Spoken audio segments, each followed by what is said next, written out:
The following is a presentation of the Black Hollywood Live Network, the first online broadcast network dedicated to African American entertainment. Hollywood Redefined. From Los Angeles, California, streaming live thanks to Akamai Technologies, this is Black Hollywood Live Conversations. Feature sit-down chats with some of today's most recognizable talents in entertainment.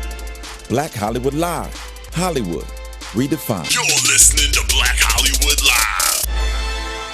And now, the host of Black Hollywood Live Conversations. What I see in your eyes, you got the love. You gonna sing it? You gonna sing it, Dorian? I don't know the words. Hey, they're the words. The words on the screen. Play this just for you, a Shaka fan. Yeah. Wrong words. I can't do without you. Y'all, we are jamming here to Shaka Khan because Shaka is one of Dorian Missick's favorite classic soul artists. No doubt about that. All right, okay. Wow.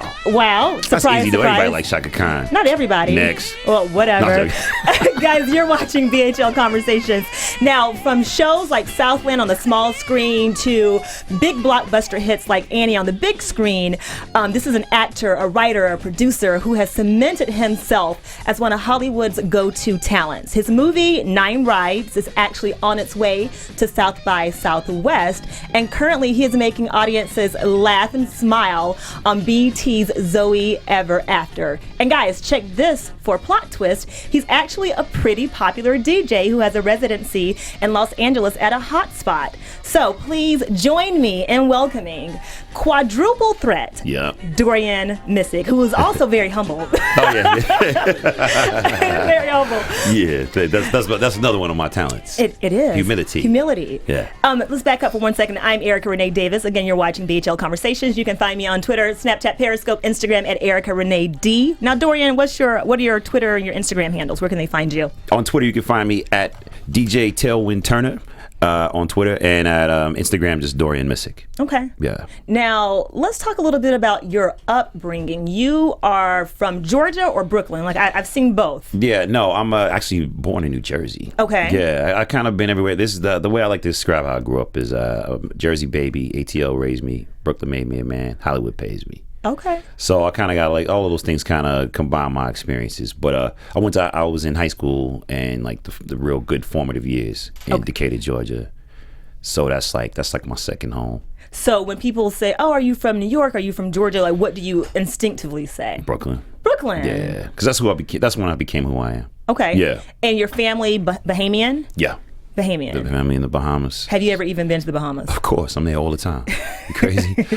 Who wouldn't go? Well, because some people, are from different countries, but they've never actually been. No.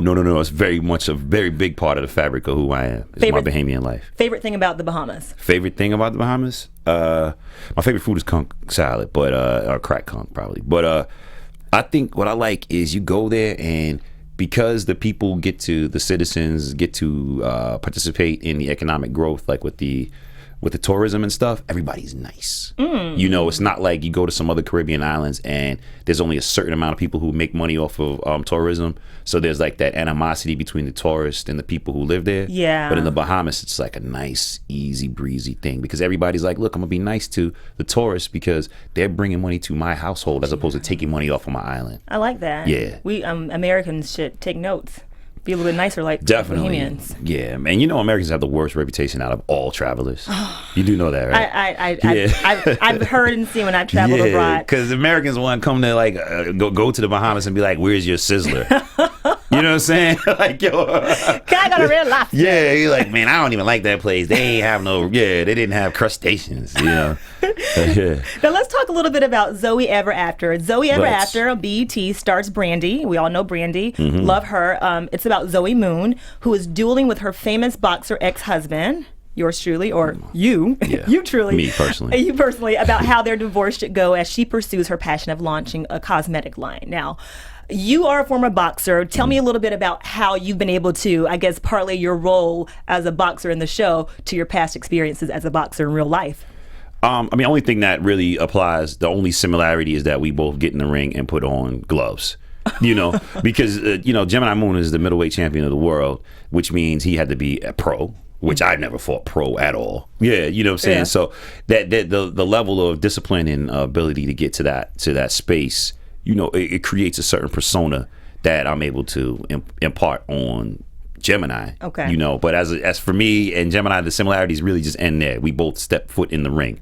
But if I was to fight Gemini Moon, I would get knocked out in like 20 seconds. Wait a second. So Dorian Missick would lose to fictitious Gemini Moon. No question about that. Oh, man. Well, I would lose to Mayweather, and I'm supposed to be better than Mayweather on the show. Oh, well, okay. Well, Yeah. okay. Everybody loses to Mayweather. I You do was know gonna- that. I He's was gonna say, undefeated. undefeated. Exactly. Okay, so take me back to when you auditioned for Zoey Ever After. Put me in the audition room. Okay. Yeah, it was a good experience, because I had to do a screen test for the network and some of the other creatives. And Brandy and I had not met yet. And so we spent like 10 minutes talking to each other outside in the lobby before we went in. And, I've always been a fan of Brandy. But one of the things is when I saw her that particular day, she had the all natural look. She looked real bohemian because that's how she looks off screen. So she had the afro going and she was looking right, man. And then I noticed she had a foot tattoo, which is kind of like my thing. Oh, so I was like, foot oh fetish. God, that's not a fetish. It's just I just like those details. And so that was like an immediate connection. Okay. I think I've said too much already. That's okay. This is people want to know. Yeah. Wait, So then we took that magic and put it in the room. okay. So did you? I know I read somewhere that you knew at that moment when you went for your screen test that role was yours. I don't know about that. I know that. Yeah, you know what? I know that. I felt like we connected where that would have been the right choice. But there's also so much politics. So as far as me walking out of there saying, yeah, boom, it's mine, I might have overstepped myself if I said that some way. I think I might have misquoted. But it definitely felt like this was magic. It felt good. Yeah, and it's like if y'all want to make magic on screen, you would probably want to put us together. Hire me. And they Hire did. me. Okay. Yeah. Yeah, it was a good look. Tell me the most fun experience that you've had so far as Gemini Moon on Zoey Ever After. Wow. There's so many different things. You know what I like? I love the fact that everybody on set called me champ. Why do they call you champ? Because Gemini is the champ. Oh, so they call you champ even off Literally, air? yep. And then when I walked on set, it was like mandatory. Everybody goes, the champ is here. Oh, boy. And that used to hype me up when I walk on set. The champ is here. Yeah, it was a great feeling. So after they hear this interview and find out that you can't really box anymore, they're going to be like, Well, I can still box. No, I didn't say that. I'm still nice with my hands. No. Professional boxers are extra nice with their hands. I'm just street nice with my hands. okay. So like basically let's not get nobody confused thinking they're gonna run up on me and it's gonna be okay.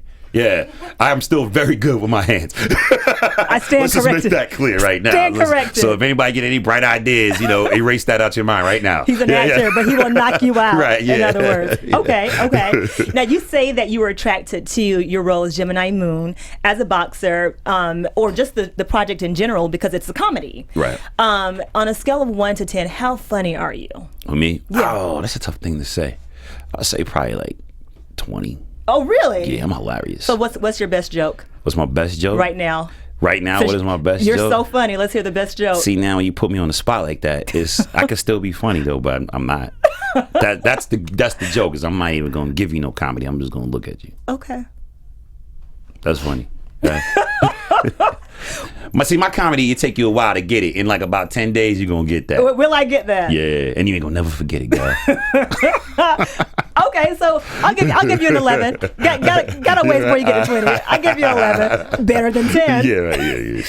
Okay, so you told me the most fun thing. They call you champ. What's the most challenging thing about being on Zoey Ever After? Arguing with Brandy. Like in real life arguing? No, arguing with her on the show. Oh. Zoey and Gemini Gemini. arguing. It's my least favorite part of the. Why is that? Just because Brandy's a very emotional actress. That's what makes her an incredible singer. And so, I could see it taking a toll. Like when we were arguing, I was like, man, I look at her and I felt bad. Mm-hmm. Yeah, and so I don't like those days. So after you have scenes where you have to argue, like do you give her a hug? Yeah, I Do just you want to hug her up and all that. Yeah, because I'm like, dang, we just acting, right? Or are you I really love mad you so at me? much. Yeah, sometimes I'll be like, you cool? Okay. So yeah, that was definitely my least favorite by far. Now, BET, Zoey Ever After, you've also appeared in BET's Being Mary Jane. Right. Stacey Dash recently has been in the news for making disparaging comments about BET and how... Perfect. I guess we could probably just move on. Yeah, I don't know who you're talking about. I like that. I like that. But I have to ask you anyway. Who's this person? Who's this Okay, person? Okay, so Black History Month, obviously, hello, February. Right. Stacey Dash not only made disparaging comments about BET and other networks like BET that are dedicated to ethnic actors and ethnic entertainers, she also said that Black History Month needs to be done away with, blah, blah, blah, blah, blah. As an actor yourself who appears on a BET show and who has appeared in past BET shows, what's your perspective? Other than who was Stacey Dash? Nah, yeah, that was a joke. I know who Stacey Dash is. She's a gorgeous actress, or one-time actress. Yeah, or, has been. Yeah, Has beautiful. been. I'm not gonna go that far as much as she has, but she just runs her mouth a lot. Yeah. But I think that one of the definite biggest appeals to BET, just in general, is it's a network dedicated to Black entertainment. And so, as an actor, you just want to go where the stories focus on your characters. And oftentimes in networks, they'll have, like, if we had a Zoey Ever After, if we had the family of the Moons on, like, maybe a network show that isn't Blackish, which I think is awesome. If it wasn't a show like that, we would have to be coupled with maybe a white family or an Asian family. It wouldn't be about us. Yeah. And when you have Black entertainment, you go where you're celebrated and not where you're tolerated. And so BET, we're celebrated. I think Miss Dash is very used to being tolerated, and she's getting that confused with being celebrated. And that happens a lot. When you live in the big house and you're sipping the lemonade, a lot of times you confuse being tolerated with being celebrated. And that's okay. I understand that. That's her take on the world. But my take on the world is a much more global, and I like to be appreciated a little bit more than she does. And I mean, because I understand she has a lot of issues. She butts heads a lot of times with women issues and things like that. She just doesn't strike me as a very well-read individual. That's all. Very nice. Okay. You know, gonna but go- she's gorgeous though. beautiful. It's so hard to be mad at somebody that pretty. Is that is that kind of like sexist? I mean, it's kind of sexist and, sorry. and slightly vain, but I'm right there with you. We're It's right hard, here. hard. Like, look at you. I can't be mad at you for too long. No, you probably could yeah. be. Oh, yeah. I can make somebody mad. Okay. I have a knack for pissing folks off. So let's go from Stacey Dash reading or not reading to you writing 9 Rides. Your 9 Rides movie, a feature, short feature, or It's a feature film. Feature film of which you are an executive producer. Right. 9 Rides is going to South by Southwest. Right on. Congratulations! Round of applause, Thank you. standing Thank you very ovation. much. Yeah, very exciting. You actually worked with a couple of my buddies, Thomas Jones and Omar Dorsey, on this project. It was written by Matthew Cherry. Right. I know I have some inside scoop on 9 Rides. Do you? I do. Tell me what you know. Well, I just know that y'all were shooting all times of night, Jeez. driving around Los Angeles In the middle of the night. in the middle of the night. Good God. But tell everyone out there who doesn't know anything about 9 Rides about the synopsis and what we can expect from the movie. Okay. Well, 9 Rides is it's a film about an Uber driver played by myself on New Year's Eve, and the 9 different passengers and how that affects his life. And based on he gets some of the biggest news or the biggest news of his life early on in the film, and then it's like how he has to deal with that in terms of, and also dealing with all the people who come in and out of his car. The biggest news is what of his life? You can watch the movie to see that. Oh, yeah, see. you gotta see that. He's not telling You want me us to give anything. away the movie? Okay. I just finished it. Okay. Can I get people to go see it? You can, okay. Can we get on Netflix Okay. before I start giving away storyline? Okay. Hey, I had to ask. No. So yeah, so it deals with that. Okay. You know, it's a really fun piece. It gets a little dark at times. I was gonna say I've heard it's pretty dark, and you described it as fun. Was it fun working on it, or are there parts of the movie that the audiences will find fun? Both. Okay. I had a great time working on it. You know, that was one of the benefits of being an EP is that you have a lot of say in casting, and so I was able to surround myself with people who I really admired. You know, actors that I love working with, like one of my best friends, Omar Dorsey, who plays he has a great role in that film. But you got to work with all the people I wanted to work with. You know, Nadine Ellis. It was great. We had a great time. How'd you come up with the concept? I didn't come up with the concept. Okay. Matthew Cherry came up with the concept, and he's a director who I've worked with on music videos and wanted to work with him on a film project, but it just had to make sense. And so this one, he came to me and told me about it, and he offered me another part actually, and I read it, and I was like, but who's playing the driver? And he's like, oh, I didn't know if you had the time to do that. I was like, yeah, that's the part for me. Like, that's the one we need to do. And so then when that happened, things went into like overdrive. Like we were shooting in like a week after that or 2 weeks after that. No, it's funny that you say he asked you if you had the time to do it, because if you go to your IMDb list, literally your resume is just it's a little bit of everything. Yeah, and I got bills. You have bills, and We all have bills. I got bills too. You want to help me out with some of them? It's such a stacked resume. And if I saw that and I heard Matthew say, "Oh, do you even have time?" I would totally understand that. Just from your resume, it looks like you are the hardest working man in the industry. How have you sustained your success for so many years? God. That's it. That's the only thing I can tell you. You know, I mean, there's a lot of things that I do. Yeah, like showing up prepared and, you know, giving my best performances. But in the end, that's what it comes down to. You know, the path has already been laid. I just step out boldly on it. You know, that's really it. You know, just having the audacity to believe that these things can happen. That's really been it. Yeah. You know, I wish there was some kind of magical jewel, because it's not because I know the right people. Well, God kind of is like magic. So, Right. Seriously, he's the ultimate magic. Yeah. So it's not like I knew the right people. I mean, I do know a lot of the right people, but that's over relationships that I developed from working with people. And you know, when you show up and you do a good job and your work, people want to work with you when your work speaks for itself. Very first role when you began your journey into acting, the entertainment industry. First time I actually spoke on screen was in a TV show called In the Heat of the Night. Yeah. That was a long time ago. Yeah, I was 13 years old and I was playing, my character's name was Young Fisherman. I didn't even have a name. And I had a line, and the line was, "Big truck did it, went that way." TV was very different back then, people.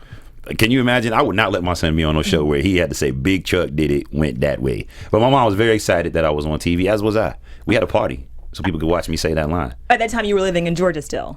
Okay, so yeah, that was the late 80s, early 90s. Early 90s. So that was a big deal for someone, you know, growing up in Atlanta in that time where the industry hadn't really gone that way yet. So I understand having a party. Yeah, that one was kind of major. Yeah. Okay. You should be proud of that. You should be very proud of that. Okay. All right. That's the one thing we already established. One of my talents is humility. Or lack thereof. Exactly. I got a little Kanye West in me. You do. No. His new album comes out. Yeah, I'm looking forward to it. We'll talk about that in a second, because we're going to talk about your music, your DJing career. Okay. What would you tell your 13 or your 20-year-old self about your acting career? What advice would you give yourself, yesteryear Dorian? 13 years old, I would say you're on the right path. Man. Okay. I was so ambitious at 13. 21 years old. 21 years old, I'd be like, man, leave them girls alone. For real. My God. My God. Yeah, that's the main thing. Because it's just like, man, you come to Hollywood and it's just like, oh, damn, I used to see her on TV. Ooh, she's acting nice to me. And then you just lose it. At 21, if somebody just said, man, pump the brakes just a little bit, I think I would have been, you know, I would have less regrets. Okay, so what are these regrets that you have? No, I mean, like, you know, like social regrets, not like career regrets. Like, so social regrets meaning you go to a party and it's awkward because you see an ex or what? A lot of bones in that closet, yeah. Okay. Yeah. You can share something with us right now if I you will would like. not share that. Nah, I'll just leave it right there. I think you can do the math. Talk really quickly about Regina King, Southland. You work with her. We love Regina King on everything that she does. Currently, American Crime. What was that like? Regina King is one of my best buddies. Like, I love Reggie. I do. I really do. And I was really excited about working with her because, you know, we all grew up watching her work. And she reminds me so much of one of my really close friends in high school. Like, I thought they were like the same person almost. And so when I met Regina and we connected, it wasn't immediate. Like, we were cool, but once we forged a friendship, it's like forever lasting. We had the same birthday. Her son's birthday is the same date as my wife's birthday. So I mean, like, that's like our people. We hang out. I love Regina. Like, she and my wife have a friendship. Like, she awesome.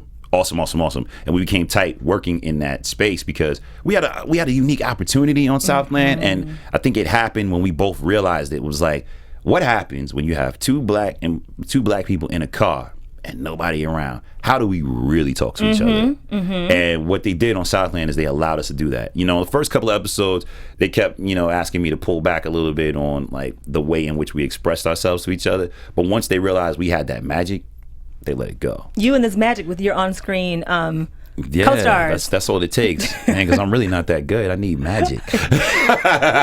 Magic and God. Yeah, that's the only way magic I'm still here, y'all. So, HBO's Black Card. You say that you're very proud of this project. I've seen your Instagram, your Twitter. You have talked about it over and over and over again. I want everyone out there to understand why it's so important to you. Well, Black Card represents me reuniting with my longtime creative partner, Pete Chapman, who we did a film called Premium, which was pretty much my breakout film. And it starred myself, Zoey Saldana, Hill Harper, Frankie Faison, Tanya Pink. It was an awesome cast. Oh, Eva Pigford. That was Eva's first movie, I believe. Okay. Yeah. So that's something we were proud of because Pete and I have been working together. I think every film Pete's ever done, I've been in. Or been the star of, actually. From talking about going back to like student films. Oh wow. So he and I are like that. That's like, you know, Scorsese and DiCaprio. Like that's our partnership. And so, you know, life went on and years have gone and we've been friends forever. And we were like, wait a minute, man, it's been almost X amount of years. We haven't done a project together again. And so Black Card was our opportunity to get back in it and do it. And then I worked opposite my wife, which was cool. You know, had you guys ever worked together before on screen? No. Okay. No, I directed her in a play, and that was it. That was the only time we worked together. But that's kind of our two-step. Like, she's an actress, obviously. So we work with each other on auditions and things like that. So we're brutal on each other. So that was why I think the performances, I felt pretty good about those performances because we both pushed each other.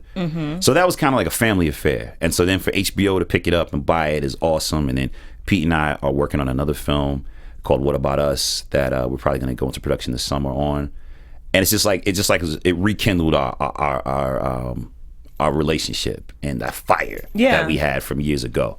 So it was great, you know. And I just love the subject matter.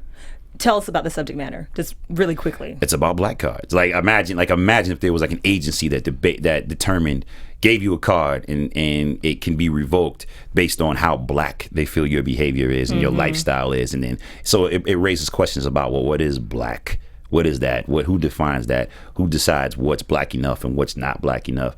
And so that it raises that conversation. Who do you think in society decides who's black enough, who's not black enough? Who do I think decides it? Yeah. White people. But I think that, quite honestly, white Hollywood decides it. Not white Hollywood, but the white media decides it. I 100% believe that. But I don't think oftentimes know as a people is that we have the power to determine, you know, our own identities, you know, and I think we're seeing that much, much more now. So I say that as a broad stroke, that I say that white media does. That's a broad stroke, but I say that because they determine like what images get fed to the majority of the world. But we as black people, as a black society and a community, we determine what defines us. And what it is we're multifaceted people. And now that we have more people doing independent films, you have the Ava DuVernays of the world, you have, you know, the Ryan Cooglers of the world. These people are putting our lives on the big screen in different ways than what has been dictated in the past. And so, you know, I think the definition of it is a sliding definition. You know, we're just human beings. We are just human beings. I like what you said. From the African diaspora. Yes, we are. All of us are. Yeah. Every single one of us. Just ask Meryl Streep. I know. Remember she said that just recently. Yeah, I mean. Bless her heart. I know she meant well. She did. Yeah. And I do want to ask you one more thing about Black Card before we move on. You say that the media or Hollywood, one and the same, decides how black you're perceived or how your blackness is perceived. Do you think that sometimes blackness is also perceived or dictated by the complexion of your blackness?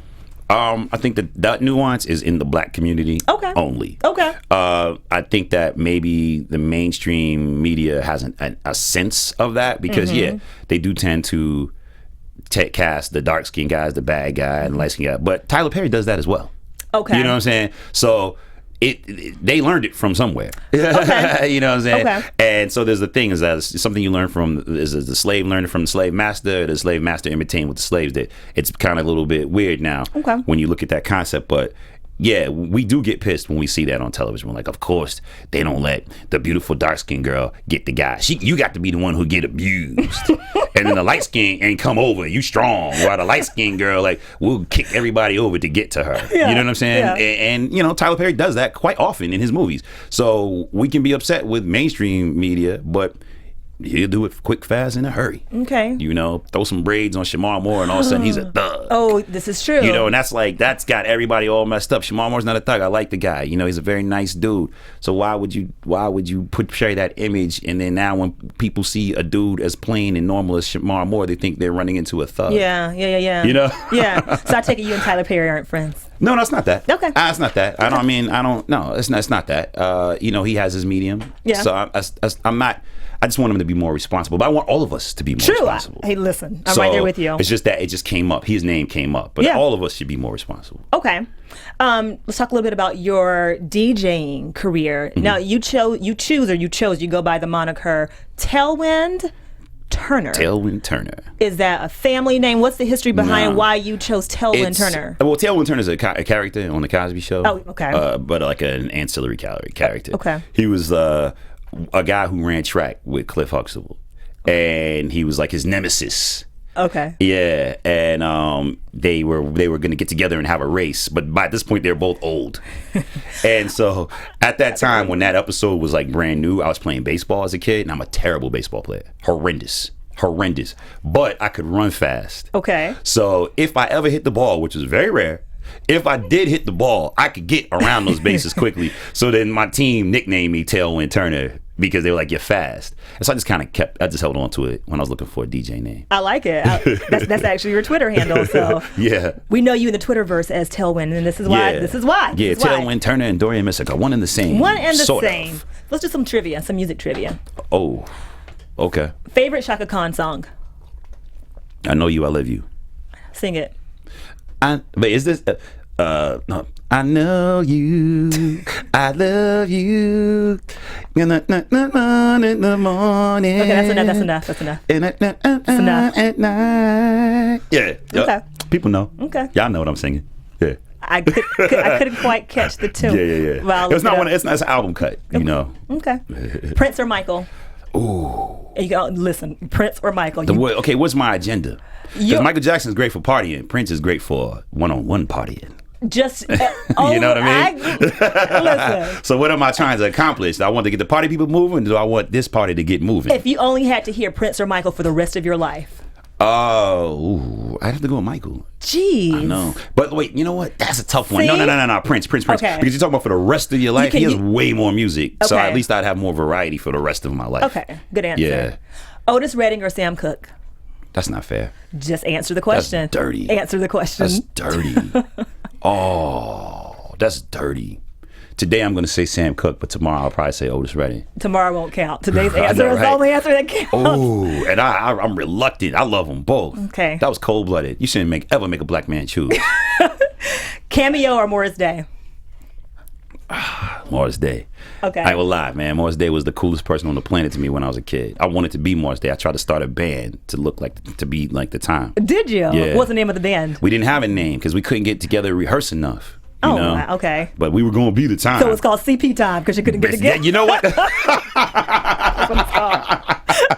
I was going to start telling people the next interview I'm going to say that. The name of my band was CP Time.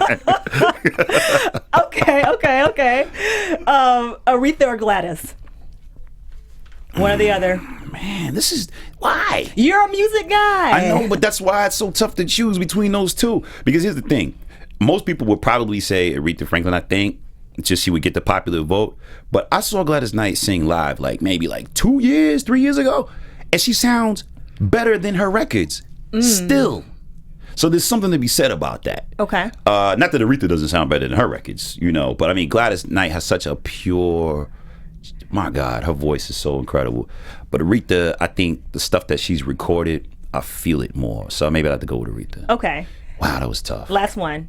Don't make it hurt. Don't James make it Brown hurt. or James. I'm just kidding. I was James Brown or somebody? No, exactly. James Brown. James Brown or James Brown. That's what I. Yeah. Seriously. Okay. I was like, let's not be silly now. But let's acknowledge though. Whenever I see pictures of James Brown, I always think he looks like somebody's grandmother.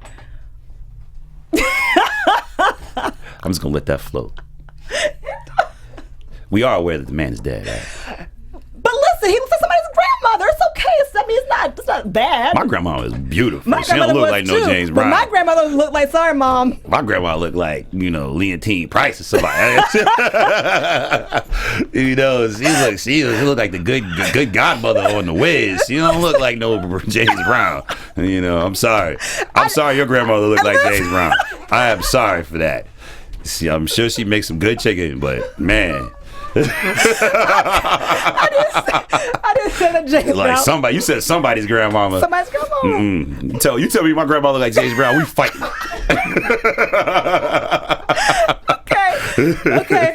Okay.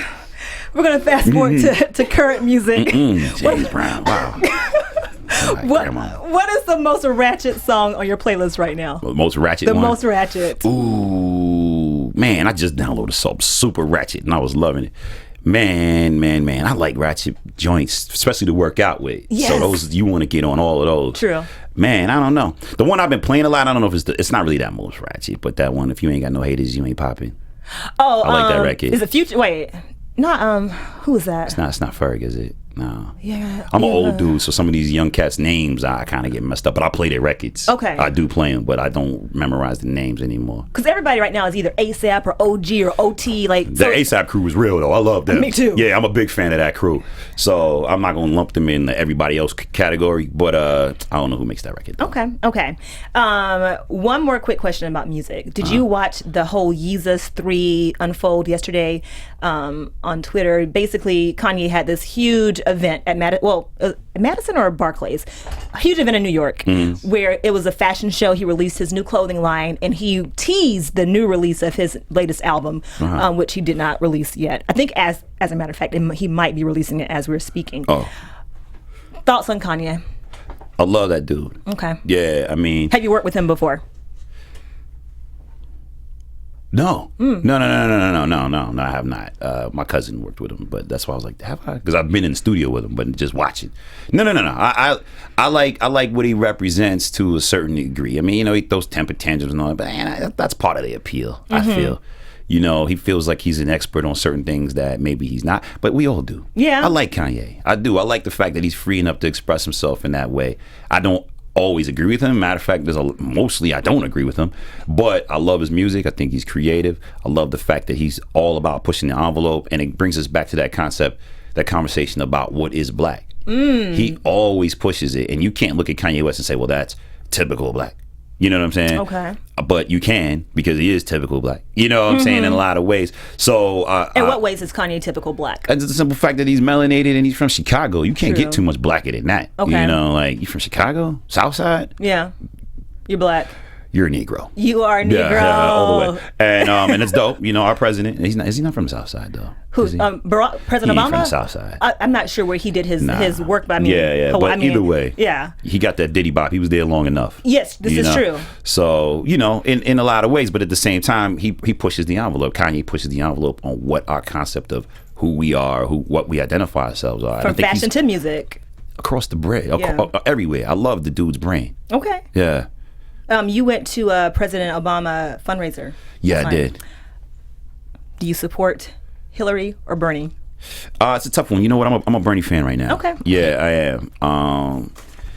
You know, I'm not the world's biggest Clinton administration cheerleader. You know, I know a lot of black people don't like to hear me say that, but you know, just because you play the saxophone on Arsenio don't mean you was good to my community. And so when I see his wife, I just think more of the same. Okay. And I got a lot of homies who's under that 3 strikes situation, and that came under her husband. okay. Yeah, so I ain't really, you know. Okay. I ain't looking forward to no part 2 of that. So Dorian Missick is feeling the burn. Yeah, Feel but the you know, burn? I feel like, but honestly, it's funny though. I feel like Hillary is more presidential than Bernie. All day. Bernie just seemed like you know, like that cool chemistry professor.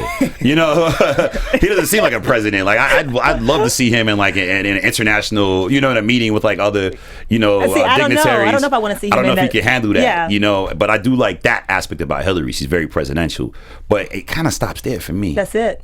It kind of Yeah. does. Okay. Yeah. Okay. We're gonna do one more quick trivia, and then we're gonna let you do your final plugs. And we gotta let you go, Oh, Dorian. Daniel's here. I was like, long time. You Right know, in my mouth. yeah, it's okay. This is good. Okay, so I'm gonna say a word, and you're gonna tell me the very first thing that comes to your mind.